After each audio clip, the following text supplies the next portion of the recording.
Ce mental, ce côté psychologique, c'est ce qui a lâché la superstar mondiale de la gymnastique hier. L'américaine Simone Biles s'est retirée du concours par équipe après avoir raté son premier mouvement. Elle a parlé de ses défaillances psychologiques et ses 25 médailles en championnat du monde, ses 4 titres olympiques, le fait qu'elle soit la gymnaste la plus décorée de tous les temps, n'y ont rien fait. La santé mentale des sportifs, souvent oubliée et souvent primordiale. Reportage Camille Schmitt.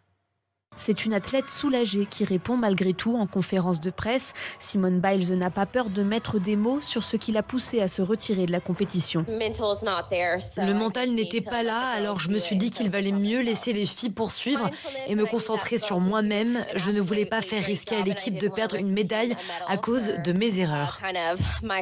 Cette question de la santé mentale des sportifs n'est pas nouvelle, mais elle gagne aujourd'hui en visibilité et c'est une bonne chose pour l'ex-athlète Maryse Evangépé. Là, il se trouve que c'est une star qui en parle. Donc on ne peut que l'écouter. Quand on parle de santé mentale, c'est pas quelque chose qu'on préfère faire, c'est qu'on n'a pas le choix. C'est pourquoi il est nécessaire de mieux inclure le mental des sportifs dans leur entraînement, selon Thomas Samut, préparateur mental de nombreux athlètes de haut niveau. On considère un athlète simplement comme une masse musculaire qui doit toujours aller plus loin. Ça pousse les sportifs à ne pas commettre d'erreurs et c'est ce qui entraîne petit à petit une usure psychique. Le prochain rendez-vous de Simone Biles à Tokyo doit avoir lieu demain. Elle n'a pas encore indiqué si elle serait en mesure d'y participer.